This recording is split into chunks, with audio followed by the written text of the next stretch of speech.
Everyone, so good to see you. Welcome to KREM 2 News at noon. I'm Laura Papetti, and it is time to basically bypass the sweaters and go right to our coats. We're looking at a big drop in temperatures. We're also starting to talk about snow. That is absolutely. Thomas, because people are like, what is happening? Yeah. It's just can't. We were 75 degrees the other day. That's right. It was record highs last week, but this week it is the winter season incoming for us. They say don't bury the lead, and that is the case. The snow will be heading our way Wednesday morning, so you have about a day and a half to prepare for that, both physically and mentally, for the snow that's on the way. Now, the mountains are going to get a lot of snowfall. There are winter storm watches for the northern Cascades, including Okanagan and Ferry County, as much as 12 inches of snow for some of those taller peaks. For us, we could see very well an inch or two even at lower elevations. We'll go over those details in a bit more excruciating detail a little bit later in our noon broadcast. As of right now, new batch of cloud cover is starting to just drift overhead. This is post cold front, which did pass through around 6 o'clock yesterday. So our high temperatures only capped at about 60 for this afternoon, but I'm still optimistic we will see a fair amount of sunshine. So this isn't bad. It's just not the 70-degree heat that we had from last week, but obviously the cool down will be underway. As you can see, even the clouds are coming out of the north as now another cold front is just pushing through. So coming up, we'll have the latest details on when the snow is going to start, how much to expect, and exactly how cold the rest of this week is going to be. A very important forecast is coming your way in about 10 minutes. This is just coming into our newsroom. Newly released court documents show the Kellogg man accused of shooting and killing his 4 neighbors is now asking the court to suppress evidence. Now, he claims deputies failed to read him his Miranda rights before he confessed to those killings. Prosecutors say 31-year-old Major John Kaler admitted to shooting and killing his 4 neighbors back in June after he accused the oldest son in the family of lewd conduct in front of Kaler's young children. However, now Kaler said he was never read his Miranda rights. His defense team is now asking the court to throw out all of the confessions as admissible evidence. A hearing has been requested on this very matter, but right now we don't know when that will be, but we'll certainly continue to track that story. Israeli military officials say ground forces conducted limited raids into Gaza, targeting Hamas gunmen overnight. More than 1,400 people have died in Israel and over 4,600 in Gaza since the conflict began. CBS News correspondent Ian Lee has the very latest now from Tel Aviv.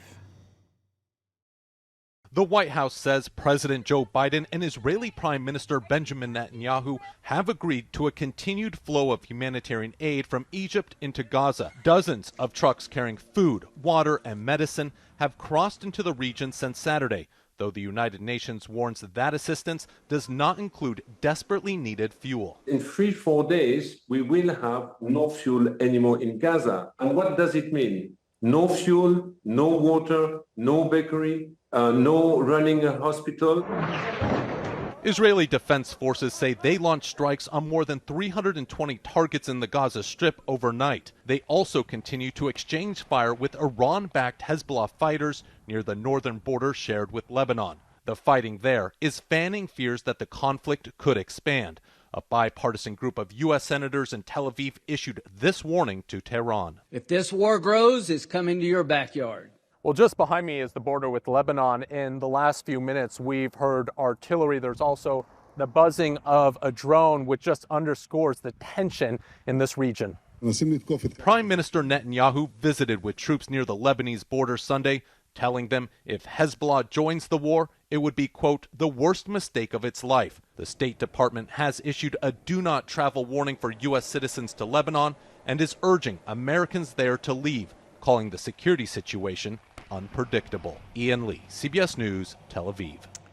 The White House says President Biden and Pope Francis also had a phone call yesterday discussing the Hamas attacks on Israel and humanitarian efforts in Gaza. In yesterday's prayer, the Pope called for the end of the conflict and for Hamas to release those taken hostage during the October 7th attacks. 12:05 right now, and we are just 15 days away from the November 7th election in Washington and Idaho. Early voting started just minutes ago for most counties all across Idaho, and early voting starts today and runs through November 3rd. Voters can cast their ballots at their local county courthouse from 8 a.m. to 5 p.m. On November 7th, polls are open from 8 a.m. to 8 p.m. In Idaho, you can register to vote at the polls. You just need to bring your current photo ID and proof of residence. And if you need an absentee ballot, you have until October 27th to request one. And with Election Day a little over 2 weeks away, Spokane voters will soon have their say on camping limitations in the city. KREM 2's Brandon T. Jones went to Brown's Edition today to tell us what voters should know. Those ballots that are due November 7th here in Spokane, and ultimately what that means is that if voters pass it, any camping within 1,000 feet of a daycare, a school, or parks like the one here at Brown's Edition, that will be completely banned. So some serious changes could be coming to the area, and the measure that could have a serious impact on the city. So to measure just how much things could change, geoscience professor Robert Souders from Eastern Washington University created a new interactive map.